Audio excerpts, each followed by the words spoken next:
বাড়ি থেকে আমাকে জোর করে বিয়ে দেওয়া হচ্ছে, তাও আবার আমারই শত্রু সৌর্য ভাইয়ের সাথে। এবং এই হুট করে বিয়ে দেওয়ার পিছনে আমারই বোকামি রয়েছে। প্রথম থেকেই বলি, তবে আমার সব বন্ধুরা ক্লাস 7-এ থাকতেই ফেসবুক খুলে প্রেম টেম করা শুরু করে দিয়েছিল। আমি যখন শুনতাম তাদের এফবি আইডি আছে, আমার চোখ বড় বড় হয়ে যেত। কারণ সে সময় একটা এফবি আইডি থাকা ছিল গুরুতর অপরাধের মতন। তবে যত দিন যেতে থাকে আমারও একটা ফেসবুক আইডির লোভ হতে লাগলো।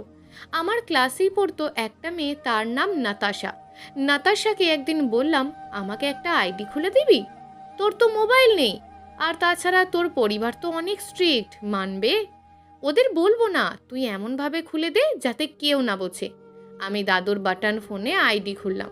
সেই সময় যদিও অহরহ স্মার্টফোন ছিল, তারপরেও আমার ভরসা ছিল ওই ছোট্ট বাটন ফোনটা। যদিও ফোন দাদুর ছিল, তবুও আমিই চালাতাম।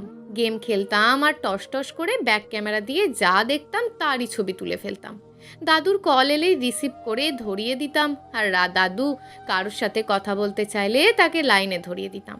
এটা একটা চাকরির মতন ছিল। সুবিধা একটাই, যে আমি ছাড়া আর কেউ কখনো ফোনটা ধরতো না, যার ফলে আমার ফেসবুক চালানো বেশ সহজই ছিল। যাই হোক, আমার ডাক নাম টিয়া, আইডির নাম দিয়েছিলাম টিয়া পাখি। আইডি খুলে আমি এমবি কার্ড কিনলাম, লুকিয়ে লুকিয়ে সেই এমবি ফোনে ভরে ফেসবুক চালাতে শুরু করলাম। আমি যে কত বড় বলদ ছিলাম তখন! আমি কি করলাম, খুঁজে খুঁজে আমার চাচাতো, ফুফাতো, মামাতো, খালাতো ভাই বোনগুলোর আইডিতে গিয়ে ফ্রেন্ড রিকোয়েস্ট পাঠালাম। শুধু তাই নয়, আমি তাদের নানান পোস্টে কমেন্টও করতে লাগলাম। ওয়াও, নাইস লাগছে, হিরো, সুপার হিরো, কিউট, রাজা রানী, হেনা তেনা ইত্যাদি। আমার কাজিনগুলো বুঝতে পেরেছিল কিনা জানি না, কারণ কেউ আমাকে কখনো কিছু বলেনি। আমার জ্যাঠার চাচিরা সবাই আমাদের বাড়ির পাশেই থাকতো, অর্থাৎ সব ভাই বোন পাশাপাশি জমি কিনে বাড়ি তৈরি করেছিলেন। আমাদের 5তলা বিল্ডিং এবং আমরা 3তলায় থাকি, আর বাকিগুলো ভাড়া দিই। জ্যাঠাদের নিজস্ব ডুপ্লেক্স বাড়ি। জ্যাঠার টাকা বেশি তো, তাই বাড়ি ভাড়া চিন্তা করেনি। সেজো কাকার 3তলা বাড়ি আর ছোট কাকার 4তলা, তারাও 2জন দোতলায় থাকেন, বাকিটা ভাড়া দিয়েছেন। তো জ্যাঠার ছোট ছেলে নাফিস ভাইয়ার বন্ধু হলেন সৌর্য ভাইয়া। আমাদের এলাকায় তাদের নিজেদের 3টে বাড়ি। বেশ বড়লোক মানুষ, সারাক্ষণ খুব ভাব ধরে থাকেন, দেখতে চমৎকার, খুব ফর্সার, খুব লম্বা। তখন অবশ্য এখনকার মতন সুঠাম দেহ ছিল না, এখন তো আর্মিতে আছেন, অনেক ফিট বডি। ফর্সাটাও কিছুটা কমে গেছে, তামাটে একটা ভাব চলে এসছে, তবু এখনো সুন্দর লাগে। কি ম্যানলি! বেশি প্রশংসা করে ফেলছি, যদিও সে আমার শত্রু মানুষ, তারপরেও সুন্দরের প্রশংসা করতে আমি কার্পণ্য করি না, কখনোই না। এই সৌম্যদর্শন পুরুষটাই আমার শত্রু হলো কিভাবে? আরে, এখানেই তো ফেসবুক বাবাজির অবদান রয়েছে। আমার জ্যাঠাতো বোন পড়ি আমার সমবয়সী, ও আবার গার্লস স্কুলে পড়তো। একসাথে হয়তো স্কুলে থাকতাম না, তবে স্কুল শেষ করে আমি আর ও সারাক্ষণ একসাথেই ঘুরতাম। হুটহাট বিকেলে ও আমাদের বাড়ি আর আমি ওদের বাড়ি চলে যেতাম। তো এইভাবেই একদিন সেই বাসায় গিয়ে সূর্য ভাইয়ার সাথে দেখা হলো। নাফিস ভাইয়া, রোহান ভাইয়া, আরও একটা ছেলে ছিল, লুডো খেলছিল ড্রয়িং রুমে বসে। সেই ছেলেটাকে দেখে আমার কিশোরী মনের দুরু দুরু ডাক শুরু হয়ে গেছিল। ওই যে ক্রাস নামক খেয়ে বসলাম। রোহান ভাইয়ার সেজো চাচার ছেলে, সে আবার নাফিস ভাইয়ার সমবয়সী। আমাকে দেখে বলেন, বুচি নাকি রে, কতদিন পর দেখলাম তোকে। মিথ্যে কথা কিভাবে বলতে হয়, আমার রোহান ভাইয়ার থেকেই তার শেখা উচিত। গতকাল রাতেও সে আমাদের বাসায় গিয়ে আমার বড় ভাইয়া সহ আড্ডা মেরেছিল, এখন বলছে কতদিন পর। অবশ্য এটা তার কমন ডায়লগ বটে। আমি পাত্তা দিলাম না, চলে গেলাম পরীর কাছে। দুজন মিলে গল্প করলাম। আসার সময় ভাইয়াদের কাউকে চোখে পড়ল না। এরপর থেকে বোধহয় সূর্য ভাইয়ার সাথে বেশি বেশি দেখা হতে লাগলো। এরই মাঝে একদিন আমাদের বাড়িতে এসেছিল নাফিস ভাইয়ার সাথে। ওই তখনই একবার কথা হয়েছিল, তাও খুব অল্প। নাম আর কোন ক্লাস এটাই জেনেছে কেবল। তা আমার আইডি যখন খোলা হয়, আমি কি করলাম, আমার কাজিনদের পাশাপাশি তাকেও স্টক করতে লাগলাম। একদিন সে এত দারুণ একটা ফটো আপলোড দিয়েছিল, আমি সারা রাত সেই ফটোতে চোখ বুলিয়েছিলাম। সূর্য ভাইয়ার ভাব বেশি আগেই বলেছি, তো তাকে রাস্তাঘাটে আমি কথা বলতে চাইতাম, 2-3বার বলতে গিয়েছি, সে এমন ভাব করেছে যেন চেনেই না। তখন গরমের ছুটি চলছিল, আমি বাসায় বসা, হাতে কোনো কাজ নেই, পড়ি নানুর বাড়িতে। আমি ফেসবুক ঢুকলাম, দেখলাম সূর্য ভাইয়া মাত্র একটা পোস্ট করেছেন। কি ভেবে তার ইনবক্সে গিয়ে লিখলাম, কি রে, ভালো আছোস? মেসেজটা 2 ঘন্টা পর সিন হয়েছিল বোধহয়, কিন্তু রিপ্লাই আসেনি।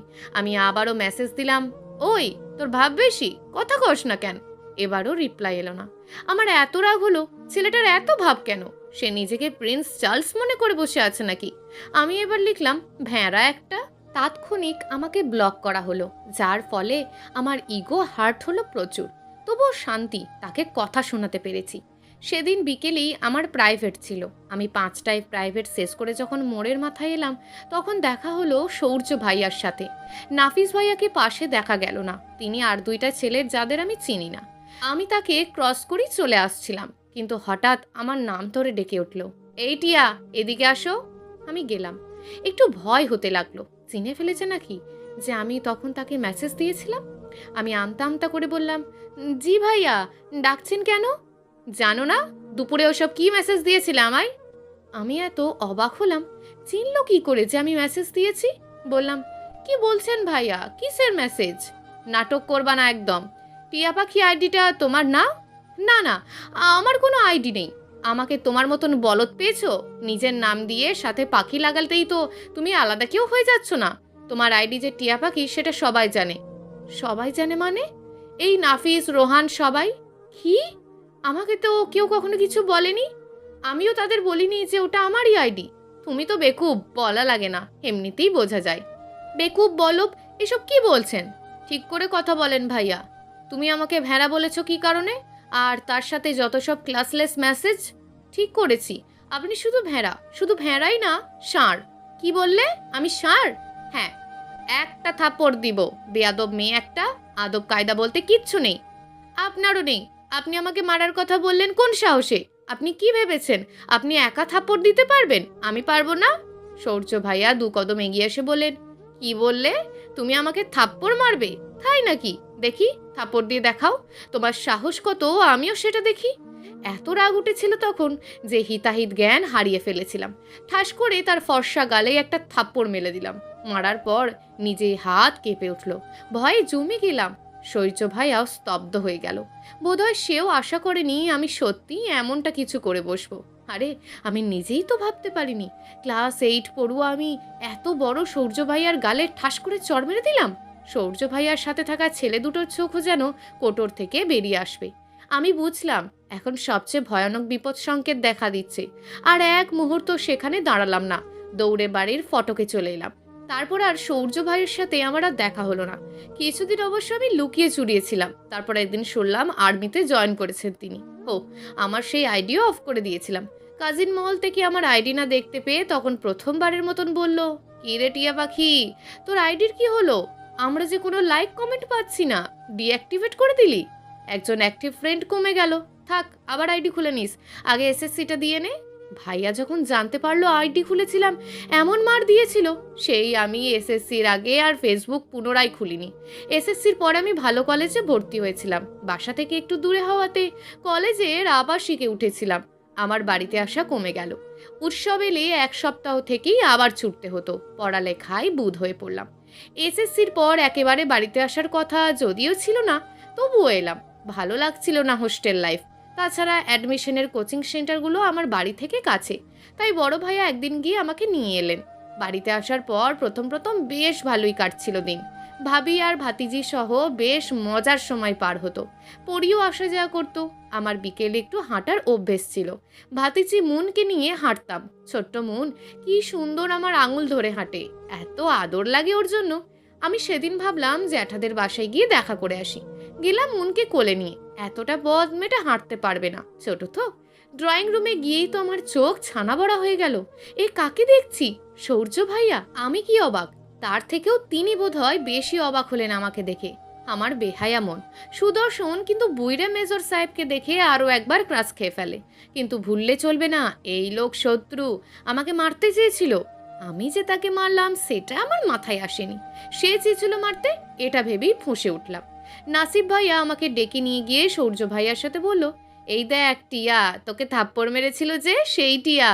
সৌর্য ভাইয়া এমনভাবে তাকালেন, আমি বুঝতেই পারলাম না রাগ ছিল নাকি অন্য কিছু। তবে তিনি বললেন, বাহ, বিয়ে টিয়ে করে বাচ্চা কাচ্চাও হয়ে গেছে। আমি থতমত খেয়ে গেলাম কথাটা শুনে। অপ্রস্তুত হয়ে পড়লেন নাফিস ভাইও। তিনি বললেন, আরে এটা আমাদের মন, মেহরাব ভাইয়ার মেয়ে। এবার সৌর্য ভাইয়ার চোখ মুখের অঙ্গভঙ্গির একটু পরিবর্তন হলো।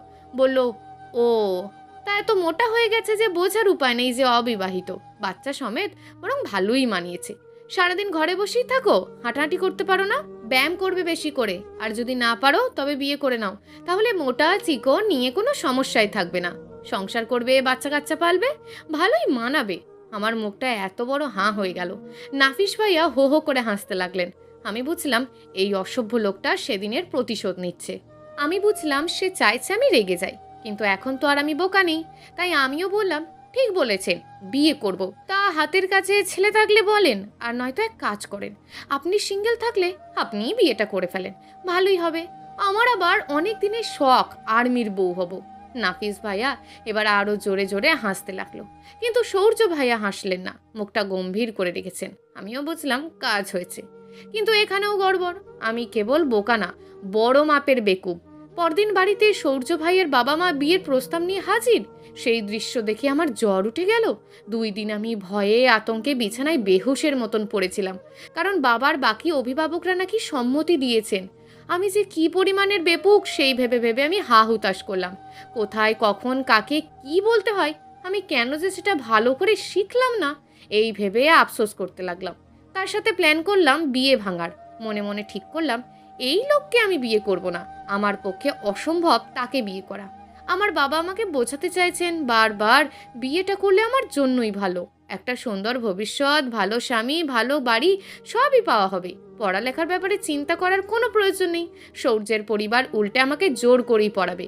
ওদের পরিবারে অন্ততপক্ষে অনার্স কমপ্লিট করতে হয় সবাইকে, বাকি বউরা সবাই চাকরি করছে যে যার পছন্দ মতন, কোনো বাধ্যবাধকতা নেই। সব শুনে আমার মন গলেনি। আমার সমস্যা তো আসলে পড়ালেখা কিংবা শ্বশুর বাড়ি নিয়ে নয়, আমার সমস্যা স্বয়ং সৌর্য ভাইয়াকে নিয়ে। বাবার কথা শুনে আমার মনে হচ্ছে তিনি নিজের হাতে মেয়েকে একটা ছোটোখাটো যুদ্ধে ঠেলে দিচ্ছেন। বাবার আর আমার কথাগুলো ছন্দ করে আমি মনে মনে কাঁদি। বিকেলে সৌর্য ভাইয়া আমাদের বাসায় এসে হাজির। সাথে অবশ্য আমার রোহান ভাইয়া আর নাফিস ভাইয়া ছিল। তাদের দেখে তো আমি হতবাক। নাফিস ভাইয়া মস্করা করে বললেন, দেখলি টিয়া, তোর উঠবি তো তোর জ্বরের কথা শুনে একেবারে পাগল হয়ে গেছে, এখনই এত দিওয়ানা হয়ে গেছে, বিয়ে না করলে জানি কি হবে। সৌর্য ভাইয়া তাকে ধমক দিলেন। সেই ধমকে আমিও কেঁপে উঠলাম। রোহান ভাই নাফিস ভাইকে টেনে নিয়ে রুম থেকে বেরিয়ে গেলেন। যাওয়ার আগে বললেন, নে তোরা দুজনাতে কথা বল, আমরা কোনো কাবাব মে হাড্ডি হতে চাই না। ওরা দরজা বাহির থেকে বন্ধ করে দিতেই আমি আচানক ভয়ে জমে গেলাম। সৌর্য ভাইয়া আমার হাতের কাছে চেয়ার টেনে বসলেন। আমার জ্বর এখনো 100-তে ঠেকেছে, শরীর দুর্বল, তাই শুয়েই আছি। সৌর্য ভাইয়ার উপস্থিতি মোটেও ভালো লাগছে না, কিন্তু কিছু করার নেই। সৌর্য ভাইয়া আমার দিকে এক ধ্যানে তাকিয়ে রইলেন। আমার ইচ্ছা করছিল আঙুল দিয়ে চোখগুলো গেলে দিতার। বললাম, আপনি এখানে কেন এসছেন? তিনি একটু নড়ে চড়ে বুকের মধ্যে 2 হাত ভাঁজ করে একটু হেসে বললেন, দেখতে এলাম কত বড় ইডিয়েটকে বিয়ে করতে যাচ্ছি, যার কিনা বিয়ের কথা শুনে সোজা জ্বর চলে এসছে। নিজেই বিয়ের প্রস্তাব দিয়ে এসে এখন এসব জ্বরের নাটক করলে তো চলবে না টিয়া পাখি। অলরেডি আমার আত্মীয় স্বজনকে বিয়ের দাওয়াত দেওয়া হয়ে গেছে, এখন তো তোমাকে বিয়ে করতেই হবে। আমার একটা প্রেস্টিজ আছে তো সমাজে। আমি চোখ গরম করে তাকালাম। বললাম, আপনাকে বিয়ে করতে হবে এর মতন একটা বড় দুঃসংবাদ শুনলে জ্বর কি মৃত্যু হয়ে যাওয়ার কথা। তাও ভালো আমার কেবল জ্বর এসছে, অন্তত বেঁচে আছি এই ঢের। আর বিয়ে, সেটা তো মজার ছলে বলেছি, আপনি একটা বেকুব। না না, শুধু বেকুব না, বড় মাপের গাধা, মজাও বোঝেননি। বিয়ে তো আমি আপনাকে করব না, আমার কল্পনাতেও না। সৌর্য ভাইয়া ভীষণ রেগে গেলেন, কিন্তু রাগটা সেভাবে ঝাড়লেন না। বললেন, কল্পনাতে বিয়ে করতে তো আমি বলিনি, যা হওয়ার তো বাস্তবই হবে। বিয়ে রেডি? বিয়ে তো আমি তোমাকেই করব। একটা পুরনো হিসাব নিকেশ বাকি আছে যে, তুমি তো ভালো করেই জানো আমি কিসের কথা বলছি। আমি তব্দা হয়ে গেলাম। ব্যাটা বদ আসলেই শয়তানি বুদ্ধি নিয়ে ঘুরছে। আমাকে আরো সচেতন হতে হবে। বিয়ে ভাঙার উপায় পাচ্ছি না বিশেষ, তাই সারা জীবনের জন্য পরাজিত না হওয়ার চেয়ে এখন কিছু সময়ের জন্য পরাজয় স্বীকার করে নেওয়াটাই বুদ্ধিমানের কাজ হবে ভেবে নিলাম। কোনো রকমের শোয়া থেকে উঠে বসলাম।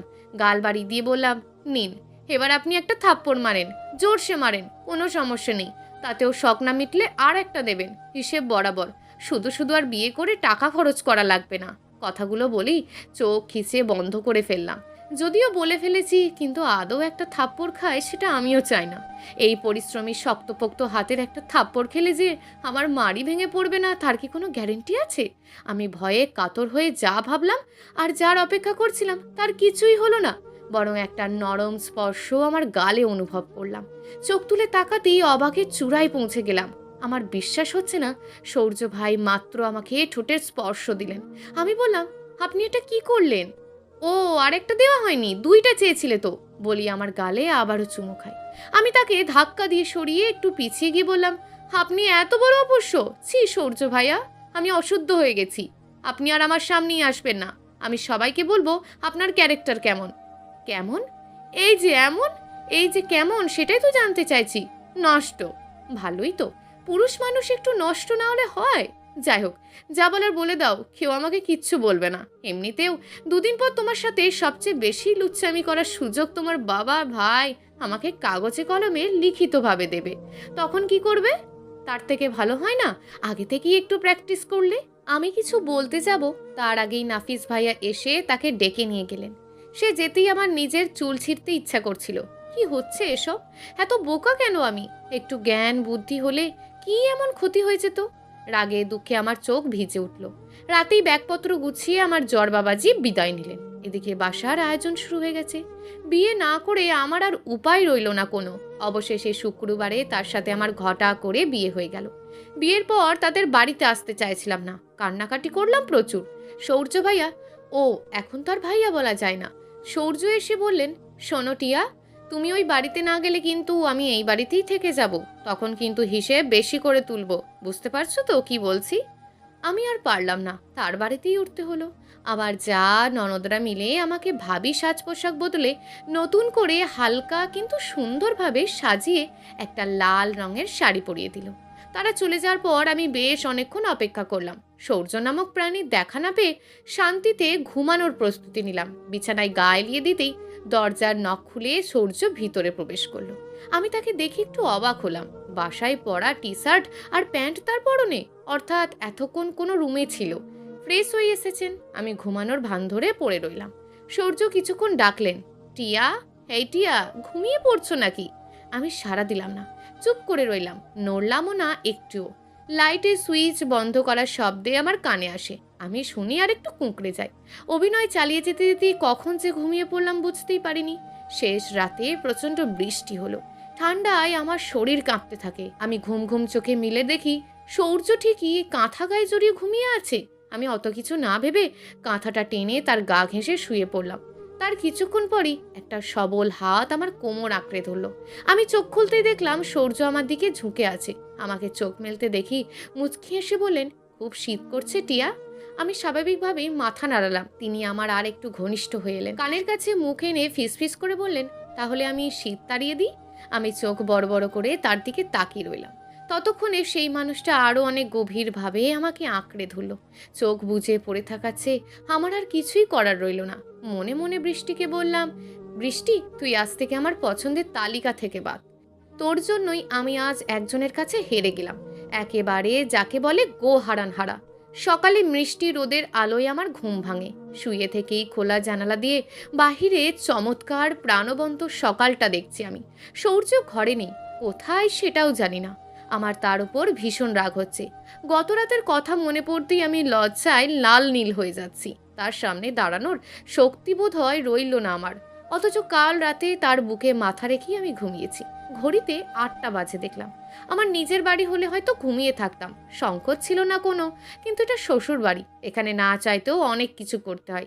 সবার মন জুগিয়ে চলতে হয়, নিজের ভালো থাকা ভুলতে হয়। আমার চোখ ফেটে কান্না আসছে। বাবা কেন এত তাড়াতাড়ি আমার বিয়ে দিল? আর কদিন পারতো তো নিজের কাছে রাখতে। অন্য কেউ হলে একটা কথা ছিল, সূর্য নামক মানুষটির সাথে আমার ভালো সম্পর্ক নেই, বরং একটা বাজে অতীত আছে, যেখানে আমি অপরাধ করেছিলাম। বিয়ে করে এখন সেই অপরাধের শাস্তি সে আমাকে দিচ্ছে।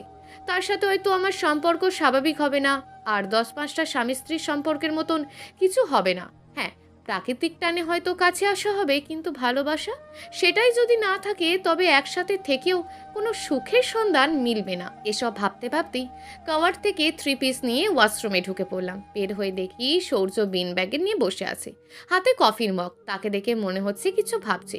আমার উপস্থিতি টের পেতেই বলল, গুড মর্নিং টিয়া পাখি। আমি বনে গেলাম। এটা আবার কি হলো? এত মিষ্টি করে কথা বলছে কেন? আমি বিছানায় তাকালাম।